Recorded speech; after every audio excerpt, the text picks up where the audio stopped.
Morning, welcome to teams kitchen secrets. നമ്മൾ ഇന്ന് പച്ച ഏത്തക്കായ കൊണ്ടൊരു തോരനാ വെക്കുന്നത്. ചില സ്ഥലങ്ങളിൽ ഇതിന് ഉപ്പേരി എന്ന് പറയും കേട്ടോ. തൃശ്ശൂർ ഭാഗത്തൊക്കെ ഇതിന് തോരന് ഉപ്പേരി എന്നാണ് പറയുന്നത് കേട്ടോ. വളരെ ഹെൽത്തി ആയിട്ടുള്ള ഒരു ഡിഷാണേ. ഈ തൊലിയിൽ നിറച്ച് ഫൈബറാണ്. കാരണം ഇതിൻ്റെ ഫൈബർ ഭക്ഷണത്തിൽ ഉൾപ്പെടുത്തുന്നത് നമ്മുടെ ഹെൽത്തിന് വളരെ ഗുണകരമാണ്. 3 ഞാൻ എടുത്തിട്ടുണ്ട്. പിന്നെ അതിലേക്ക് ആവശ്യമായിട്ടുള്ള തേങ്ങ, 3 പച്ചമുളക്, ഒരു 1/4 ടീസ്പൂൺ ജീരകം, 1/4 ടീസ്പൂൺ മഞ്ഞൾപ്പൊടി. ഇതൊന്ന് ക്രഷ് ചെയ്തെടുക്കണേ.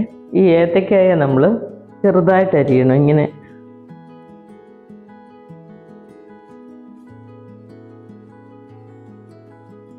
ഇങ്ങനെ 3ആയിട്ട് ഇങ്ങനെ കീറിയിട്ട്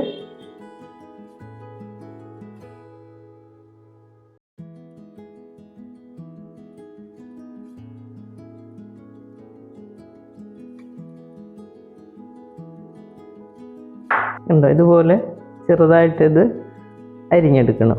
ഇത് അരിയുമ്പോൾ ശ്രദ്ധിക്കേണ്ട കാര്യം, ഇത് അരിഞ്ഞിട്ട് അന്നേരം വെള്ളത്തിലോട്ട് ഇടണേ. ഇതിൻ്റെ കറയൊന്ന് പോകണം. ഈ കായ അല്ലെങ്കിൽ പിന്നെ വഴുതനങ്ങ, പിണ്ടി അതൊക്കെ തോരൻ വെക്കുമ്പോൾ നമ്മൾ അരിഞ്ഞിട്ട് അന്നേരം വെള്ളത്തിലിടണം. ഇത് കറയൊന്ന് മാറി കിട്ടും അന്നേരമേ. ഇത് ഈ ഡയബറ്റിക് പേഷ്യൻറ്റിനൊക്കെ വളരെ നല്ലതാണ്.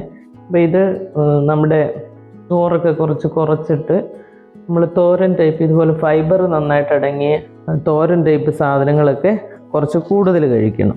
നമ്മുടെ അമ്മമാർക്കും അല്ലെങ്കിൽ കുറച്ച് പ്രായമുള്ള എല്ലാവർക്കും അറിയാം ഇതൊക്കെ എങ്ങനെയാണ് ചെയ്യേണ്ടതെന്ന്. കുക്കിംഗ് പഠിച്ചു വരുന്ന കുട്ടികൾക്ക് ഉപകാരമായിക്കോട്ടെ എന്ന് വിചാരിച്ചാണ് ഞാൻ ഈ അരിയുന്നതൊക്കെ കൂടെ കാണിക്കുന്നത് കേട്ടോ. ഇത് ഉണ്ടാക്കുമ്പോഴുണ്ടല്ലോ, ഇത് അരിയുമ്പം നമ്മുടെ കയ്യിൽ കുറച്ച് കറ ഇങ്ങനെ പറ്റും കേട്ടോ. അന്നേരം നമ്മൾ ചെറുതായിട്ട് ഇച്ചിരി വെളിച്ചെണ്ണ, ഞാനിപ്പോൾ തേച്ചിട്ടില്ല, വെളിച്ചെണ്ണ ശകലം തേച്ചിട്ട് ഇങ്ങനെ അരിഞ്ഞാൽ ആ കയ്യിൽ വലിയ കറ പിടിക്കത്തില്ലെന്ന് പറയും. നമ്മുടെ വീടുകളിൽ തന്നെ ഇത് ഉണ്ടായി കിട്ടുവാണെങ്കിൽ വളരെ നല്ലതാണ്. കാരണം അതാകുമ്പോൾ നമുക്ക് ധൈര്യമായിട്ട് കഴിക്കാമല്ലോ. ഇനിയിപ്പോൾ ബാക്കിയും കൂടെ ഞാൻ അരിഞ്ഞെടുക്കട്ടെ. ഞാൻ ഈ കായെല്ലാം നന്നായിട്ട് ചെറുതായിട്ട് അരിഞ്ഞെടുത്തു. എൻ്റെ പാത്രം ഇച്ചിരി ചെറുതായിപ്പോയി കേട്ടോ, അതുകൊണ്ടാണ് വെള്ളത്തിൽ മുങ്ങിക്കിടക്കാത്ത. ഇതിപ്പം ഞാൻ കുറച്ചുകൂടെ വലിയൊരു പാത്രത്തിലിട്ട് നന്നായിട്ട് ഇത് 2-3 പ്രാവശ്യം വാഷ് ചെയ്ത് എടുക്കും. അപ്പോഴത്തേന് ഇതിൻ്റെ ആ കറയല്ലേ അങ്ങ് പോയി കിട്ടുവേ. പിന്നെ ഇത് ഞാനൊന്ന് ക്രഷ് ചെയ്തെടുക്കാം, എന്നിട്ട് നമുക്ക് കുക്ക് ചെയ്യുന്നത് കാണാം. ഞാനിവിടെ ഒരു കടായി വെച്ചിട്ട് കുറച്ച് വെളിച്ചെണ്ണ ഒഴിച്ച് കൊടുത്തിട്ടുണ്ട്. ഞാൻ ഈ കായത്തോരന് കടുക് പൊട്ടിച്ചങ്ങ് ചെയ്യുവാണ് ആദ്യം തന്നെ. ഇനി നമുക്ക് ആവശ്യത്തിന് കടുക് ഇട്ട് കൊടുക്കാം. കടുക് പൊട്ടിക്കാതെ ആദ്യം തന്നെ നമുക്ക് കായിട്ട് അരപ്പ് ഇട്ട് വേവിച്ചിട്ട് അവസാനം കടുക് പൊട്ടിച്ചാലും മതി. ഇന്നിപ്പം ഞാൻ ആദ്യം ഇങ്ങനെ അങ്ങ് ചെയ്യുവാണേ. ഇനി നമുക്കിതിലേക്ക് ചെറിയ ഉള്ളി അരിഞ്ഞത്, ഈ ഉള്ളി ചെറുതായിട്ടൊന്ന് മൂത്ത് വരുമ്പോൾ നമുക്ക് വറ്റൽമുളകും കൂടെ ചേർത്ത് കൊടുക്കണേ. ഈ വറ്റൽമുളകും കൂടി ഈ എണ്ണയിൽ കിടന്ന് ഒന്ന് മൂക്കണേ, എന്നാലേ അതിൻ്റെ ഒരു ഫ്ലേവറൊക്കെ ഇറങ്ങി നല്ലൊരു ടേസ്റ്റ് ആയിരിക്കും. ഇതിപ്പോൾ ഒരു ലൈറ്റ് ബ്രൗൺ ആകാൻ തുടങ്ങിയിട്ടുണ്ട്. അന്നേരം നമുക്ക് കറിവേപ്പില ചേർത്ത് കൊടുക്കണേ. ഏറ്റവും ആദ്യം കറിവേപ്പില ചേർത്താലുണ്ടല്ലോ പെട്ടെന്ന് അതങ്ങ് ഫ്രൈ ആയിട്ട് പോകും. ഇനി നമുക്കിതിലേക്ക് അരപ്പ് ഇട്ട് കൊടുക്കണം. നമ്മൾ നേരത്തെ ആ ഒരു ക്രഷ് ചെയ്ത് വെച്ച ആ തേങ്ങയൊക്കെ ഇല്ലേ, അതങ്ങോട്ട് ചേർത്ത് കൊടുക്കാം. ഈ അരപ്പ് ഇതിനകത്ത് കിടന്നൊന്ന് മൂക്കണേ. ഞാൻ സിമ്മിലാക്കിയിട്ടുണ്ട് ഫ്ലെയിം. ഇപ്പം ഈ അരപ്പിൻ്റെ ഒരു പച്ച ഒരു ചുവയുണ്ടല്ലോ, അതൊന്ന് മാറണം. അതിനായിട്ടാണ് ഈ എണ്ണയ്ക്കകത്തിട്ട് ഇങ്ങനെ ഒന്ന് 1 മിനിറ്റ് 2 മിനിറ്റ് ഒന്ന് വഴറ്റിയാൽ മതി. ആവശ്യത്തിന് ഉപ്പും കൂടെ ചേർത്ത് കൊടുക്കണം ഈ സമയം. നമുക്ക് ഈ മിക്സിയുടെ ജാറിലേക്ക് കുറച്ച് വെള്ളം ഒഴിച്ചു കൊടുത്തിട്ടുണ്ട്. അതും കൂടി ഇതിനകത്ത് ചേർത്ത് കൊടുക്കാം.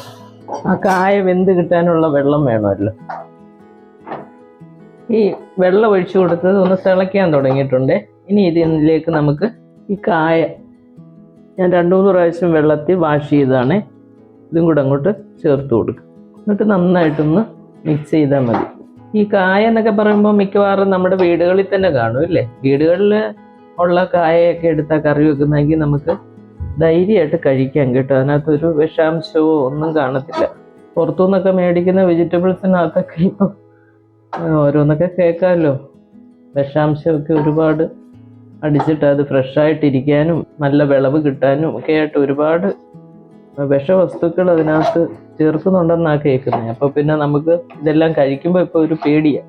അതിനെന്താ ചെയ്യേണ്ടതെന്ന് വെച്ചാൽ നമ്മൾ ഏത് വെജിറ്റബിൾസ് ആണെങ്കിലും നമ്മളത് കുറച്ച് ഉപ്പോ മഞ്ഞൾപ്പൊടിയൊക്കെ ഇട്ട് അതിനകത്തൊരു അരമണിക്കൂറോളം കുതിർത്തൊക്കെ വെച്ചിട്ട് വേണം നമ്മളത് നന്നായിട്ട് 2-3 പ്രാവശ്യം വാഷ് ചെയ്തിട്ട് ഉപയോഗിക്കാവുള്ളേ. അങ്ങനെയൊക്കെ നമ്മൾ തന്നെ കുറേയൊക്കെ സൂക്ഷിക്കുക എന്നുള്ളതാണ്. ഉപ്പൊക്കെ ഒന്ന് നോക്കിക്കോണേ. ഈ സമയത്ത് ഫ്ലെയിം ഒരു മീഡിയം ഫ്ലെയിം ആക്കിക്കോണേ. ഇനി ഇതുവരെ ഞാൻ ലോ ഫ്ലെയിം ആയിരുന്നു. ഒരു മീഡിയം ഫ്ലെയിമിലോട്ട് ആക്കിയിട്ട് നമുക്കിത് അടച്ചു വെച്ചിട്ട് വേവിച്ചെടുക്കാവേ. നമ്മളിതിപ്പോൾ ഇവിടെ അടച്ചു വെച്ചിട്ട് ഒരു 3 മിനിറ്റ് കഴിഞ്ഞ് നമുക്കിതൊന്ന് തുറന്ന് നോക്കാം. അത് കഴിയുമ്പോൾ നമ്മൾ സിമ്മിലോട്ട് ആക്കിയേക്കണേ. കാരണം ഈ അയണിൻ്റെ കടായി ആയ കാരണം നല്ല ചൂടായിരിക്കും. പെട്ടെന്ന് അതിൻ്റെ ആ വെള്ളമൊക്കെ അങ്ങ് വറ്റിപ്പോവേ. ഇപ്പം തന്നെ വെള്ളം ഒരുമാതിരി വറ്റിയിട്ടുണ്ട്. അപ്പം നമ്മൾ സിമ്മിൽ വെച്ചാൽ മതി. ഇനി അയൺ കടായി വെക്കുമ്പോൾ ഉള്ള ഒരു ഇതെന്ന് പറഞ്ഞാൽ ഇതിൻ്റെ കളർ കുറച്ച് മാറും. നമ്മൾ സാധാരണ ചട്ടിയിലോ അല്ലെങ്കിൽ വേറെ അലുമിനിയം പാത്രത്തിൽ അലുമിനിയം ചീൻചട്ടിയിലോ ഒക്കെ ഉണ്ടാക്കുമ്പോൾ ഉള്ള കളർ ആയിരിക്കത്തില്ല. ഒരു സ്വല്പ കളർ വ്യത്യാസം വരുവേ. ഇതിൻ്റെ അയൺ ആ ഒരു ഇതിനകത്ത് പിടിക്കുന്നതാണേ. എന്നാലും ഇത് ഹെൽത്തി കുക്കിംഗ് ആണ്, ഹെൽത്തി ആയിട്ടുള്ള കുക്കിംഗ് ആണ് അയൺ കടായിൽ. അതുകൊണ്ടാണ് ഞാൻ ചില സാധനങ്ങളൊക്കെ ഇതിനകത്തങ്ങ് വെച്ചേക്കുവേ. ഇത് വെന്തിട്ടുണ്ടോ എന്ന് നോക്കണേ. ഒരു 2 മിനിറ്റും കൂടെ വേണം. ഇതിപ്പം നമ്മൾ സിമ്മിൽ വെച്ചേക്കുവാണേ.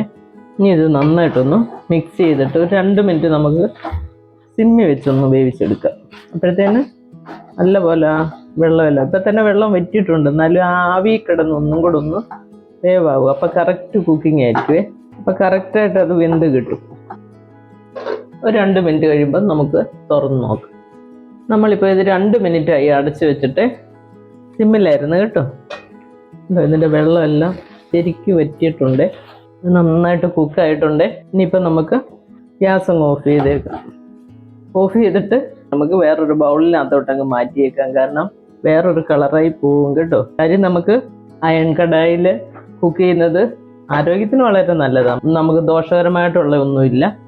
അപ്പോൾ പക്ഷേ ഇത് കുക്ക് ചെയ്തിട്ട് അന്നേരം വേറൊരു പാത്രത്തിലേക്ക് നമ്മൾ മാറ്റിയേക്കണം കേട്ടോ. ഞാൻ ഒരു ബൗളിലാക്കിയിട്ട് കാണിച്ചത് നമ്മുടെ സൂപ്പർ ടേസ്റ്റിലുള്ള കായത്തോരൻ ഇവിടെ റെഡി ആയിട്ടുണ്ട്. ഇതെല്ലാവരും ട്രൈ ചെയ്യണം. ഇത് നല്ലൊരു ഹെൽത്തി ആയിട്ടുള്ള ഒരു കറിയാണ്. നമ്മുടെ വീടുകളിൽ തന്നെ ഉണ്ടെങ്കിൽ അത് നിങ്ങൾ അവിടെ നിന്ന് തന്നെ ഉപയോഗിക്കാൻ നോക്കണം. ഇതിനകത്ത് നല്ല ഫൈബർ കണ്ടൻറ്റ് അടങ്ങിയ കാരണം ഇതെല്ലാവർക്കും വളരെ നല്ലൊരു ഡിഷായിരിക്കും. എൻ്റെ ചാനലൊക്കെ ഒന്ന് സബ്സ്ക്രൈബ് ചെയ്യാത്തവരുണ്ടെങ്കിൽ ഒന്ന് സബ്സ്ക്രൈബ് ചെയ്യണേ. പിന്നെ ലൈക്ക് ചെയ്യുകയും ഷെയർ ചെയ്യുകയും നിങ്ങളുടെ അഭിപ്രായങ്ങൾ അറിയാനൊക്കെ ആഗ്രഹമുണ്ട്. എല്ലാവരും ഇത് ട്രൈ ചെയ്യണം. അടുത്തൊരു വീഡിയോ ആയിട്ട് നമുക്ക് അടുത്ത ദിവസം കാണാം. Thank you.